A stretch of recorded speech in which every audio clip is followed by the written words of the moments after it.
Welcome to Coaches Weekly, everyone. I'm CJ Sellner here with head cross country coach Jeff Barker. Coach, the time is finally here. Your season gets started this afternoon. You have a lot of expectations coming in with teams being ranked very high. You're the defending national champs on the women's side. Your men's side is ranked top 10 in the country to open the year. So a lot of expectations. We'll start on the women's side here. Just kind of how did this preseason go kind of leading up this month ahead of this opening meet tonight here at Shanahan? Yeah, no, it's funny you use the word expectations. We just started this Monday talking about expectations Monday, expectations for the week. Having that top ranked team in the country, there's a lot of responsibility. So during camp, our big thing has been, one, making sure the kids understand the training that we're doing, what month we're in. So every Monday, there's a purpose for the runs that we're doing, intensity, the volume, and then Tuesday's a little different, Wednesday down, and just understand that day, execute that day to the best of your ability, and understand what we're doing, and understand what's coming up next in the month of September, October, November, when November is the championship season. And if we can execute those things and hit everything and not have to skip any steps or have any eruptions with injuries, illness, or anything, that there could be a great reward for them in November, and also understanding that if you don't meet those expectations, nothing is given to you. Just because you're ranked number one, it doesn't mean anything. We don't even talk about it because we know what we want to achieve, but we also know we have to do the right things daily in order to get to that end goal. And it's a long journey, and it's harder to do it. It's hard to do it once. It's even harder to do it twice. So we're not taking anything for granted. And I feel like we have a great coaching staff, myself, Coach Chappie, Coach Trevor, Coach Amy, that can identify anything that's going great or going wrong, and hopefully, be successful day in and day out to get to that point in November.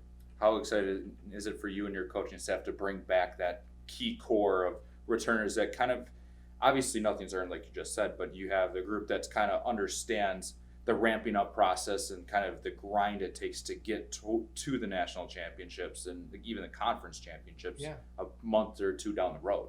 Yeah, we have our top four, we're all Americans, and they're very mature. We have 2 fifth-year seniors, well, actually 3, and then Catherine Bakken, who's a junior, who's very experienced, very weathered. She's a gamer. But then the other girls are pretty young.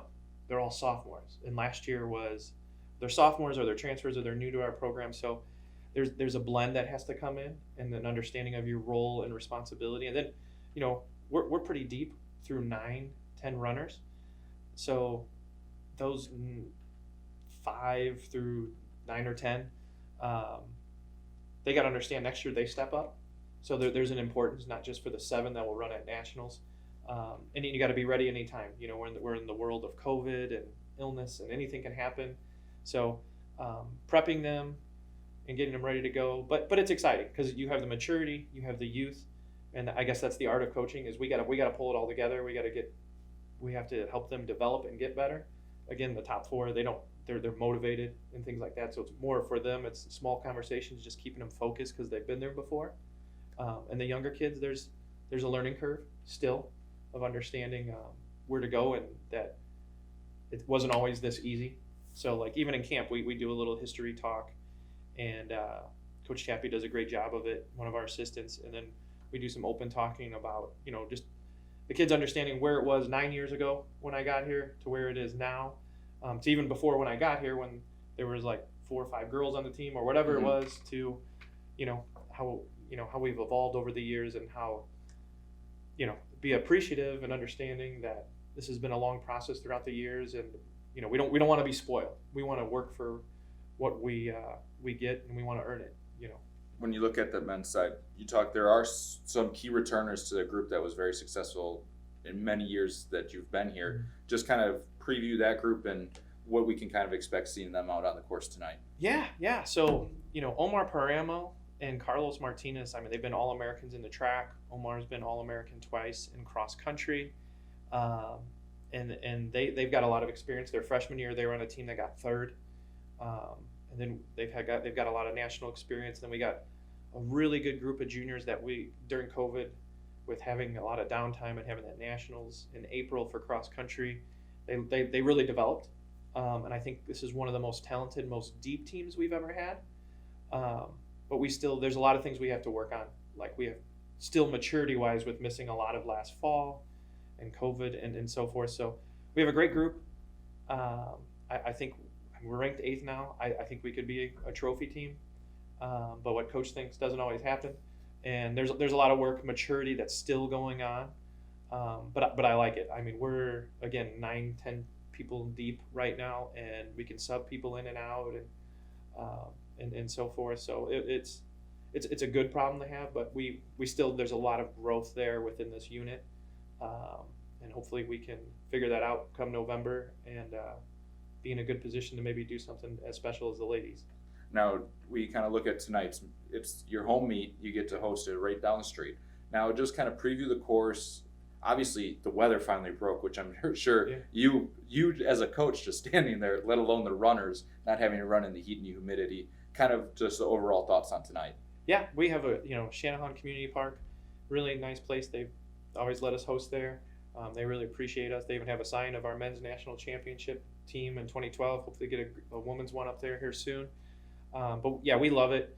We have great teams showing up. University of Chicago is a top-ranked D3 team, so we'll go head-to-head with them. Purdue Northwest comes over. They're a D2 team that's usually pretty good and developing. So yeah, we'll have our work cut out for them because I think University of Chicago is top 10, both in D3, men and women. So it's going to be a really good meet. The men run a 5K, women run a 5K. So the men, it's a shorter race. The special part about this weekend, and one of the reasons we started this meet, is we bring our alumni back. So we have some alumni that run in the meet, and then they're around this weekend, and we usually get a great turnout. I don't think we have as many alumni running, but there's going to be a lot there. So it's a very special moment for our program because we get a huge turnout. We'll have anywhere from 60 to, we've had 100 alumni come out to the meet before. So it's really special. It says a lot for our program and how close we stay and the values that we put in them when they're here as athletes, and why our program continues to grow is because it's more than just running. It's a strong family within the University of St. Francis, and we're really excited to get the journey started this weekend. We look forward to seeing you and your team out on the course tonight. Saints fans, you can keep up with the cross-country team at GoFightingSaints.com.